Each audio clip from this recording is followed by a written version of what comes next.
Imagine a vessel filled entirely with milk. Now remove 20% of the mixture and replace it with water. Repeat this process again and again until you have done it 5 times. Here is the question: what percentage of milk is left? Pause the video and see if you can solve it. Most people start calculating every single replacement one by one. And technically that works. But it takes time. Competitive exams aren't about just getting the right answer. They are about getting it fast. Let us pretend the vessel contains 100 liters. Removing 20% means removing 20 liters. Since the vessel initially contains only milk, all 20 liters removed are milk. Now we add back 20 liters of water. So after the first replacement, we have 80 liters of milk and 20 liters of water.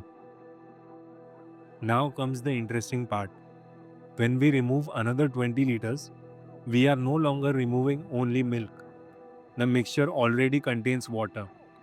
Since the mixture is 80% milk, only 80% of the removed liquid is milk. So out of 20 liters removed, 16 liters are milk and 4 liters are water. That leaves us with 64 liters of milk. Here is a mistake that many people make. They think that they'll have to repeat this calculation 5 separate times. But notice what is actually happening. The milk is not getting reduced by 20 liters, it is getting multiplied by 0.8. That is the pattern we are looking for. Watch the milk after each replacement. 100 becomes 80, 80 becomes 64, 64 becomes 51.2, then 40.96, and finally 32.768. Every replacement simply multiplies the remaining milk by 0.8. So instead of doing 5 separate calculations, we can write everything in one line. We started with 100% milk. Each replacement leaves behind 80% of whatever milk was already there. So after 5 replacements, the remaining milk is 100 times 0.8 raised to the power of 5, which gives us 32.768%. That is the answer. And here is the exam trick.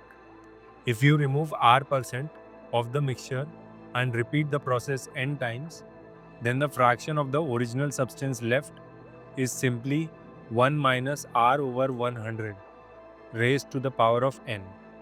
One formula, every mixture replacement problem. This is exactly the kind of shortcut competitive exams love. Instead of repeating the same calculation over and over, look for a pattern.